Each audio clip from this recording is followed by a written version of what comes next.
लिए? श्वास। श्वास में भी सबसे महत्वपूर्ण जो हम बॉडी के अंदर इनहेल करते हैं, सबसे महत्वपूर्ण क्या? अरे वाह मेरे बच्चे, कौन बोला भाई? क्या नाम बच्चे का? अरविंद। जोरदार तालियां अरविंद के लिए। सबसे इंपॉर्टेंट क्या? ऑक्सीजन। उसके बाद यस बोलो बोलो, उसके बाद ऑक्सीजन के बाद जल। भाई वाह, क्या नाम बच्चे का? नितिन के लिए भी जोरदार तालियां। सबसे इंपॉर्टेंट ऑक्सीजन, और उसके बाद इंपॉर्टेंट पानी, और पानी के बाद फिर जो हम दूसरे खाद्य पदार्थ खा रहे। लेकिन मेरे बच्चों, आपकी जानकारी के लिए बता दूं, क्योंकि आने वाले टाइम में आप इसी क्षेत्र में काम करेंगे। जिस देश में हम रह रहे हैं, जिस हिंदुस्तान के हम निवासी है, उस देश की हवा सांस लेने लायक नहीं है। आप में से बड़े बच्चों को ये पता होगा, AQI एयर क्वालिटी इंडेक्स जो हवा की शुद्धता को नापता है, वो 50 से नीचे होना चाहिए।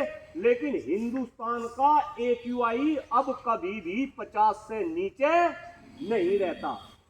पानी की समस्या इतनी है कि जब मैं छोटा था, आप जैसा बच्चा था, अभी मैं आया तो सर आपके विद्यालय में मुझे बड़ी खुशी मिली। कुआं है यहाँ पे बाहर निकलते ही साथ, और उसमें कभी डोलची से हम पानी निकालते होंगे, लेकिन कुएं भी खत्म हो गए। इसके बाद नल आ गए, अब धीरे धीरे नल भी खत्म हो गए। अब पानी कहाँ चला गया? बोतल के अंदर चला गया बेटा, समरसीबल से हम निकालने लगे। तो मेरे बच्चे, कहीं ना कहीं हमें पर्यावरण को बचाना होगा। हवा को अगर हमें शुद्ध करना तो ये पेड़ पौधे लगाने होंगे। तो आज से जो अभी योग का सेशन लूंगा, उसके बाद में सारे बच्चे मेरे साथ में प्रतिज्ञा लेंगे कि हम ज्यादा से ज्यादा क्या लगाएंगे? पेड़ लगाएंगे।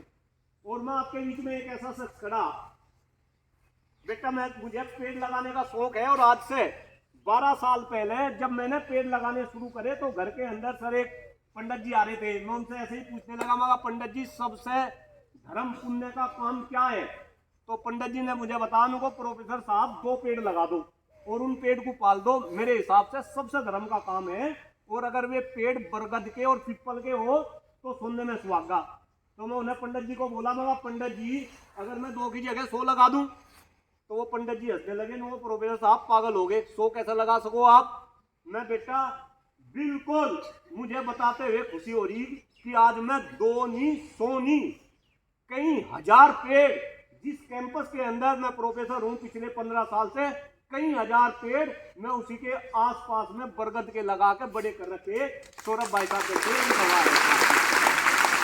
तो मैं इस वजह से सबको कहता हूं कि अगर मैं इतने पेड़ लगा सकता हूं और मैं पेड़ नहीं लगाता, मेरे साथ में मेरे विद्यार्थी, मेरे छात्र पेड़ लगाते हैं, और जब वे बच्चे पास आउट होकर ग्रेट नोएडा से चले जाते हैं, तो अब वे हिंदुस्तान के अलग अलग भाग में, कोई बिहार में, कोई झारखंड में, कोई पश्चिम बंगाल में, सारे हिंदुस्तान में वो बच्चे पेड़ लगा रहे।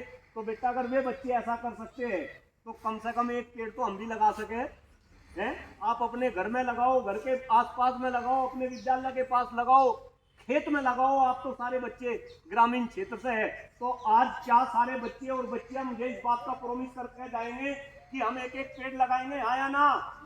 पक्का? अरे वाह, जोरदार तालियां। अब मेरे बच्चों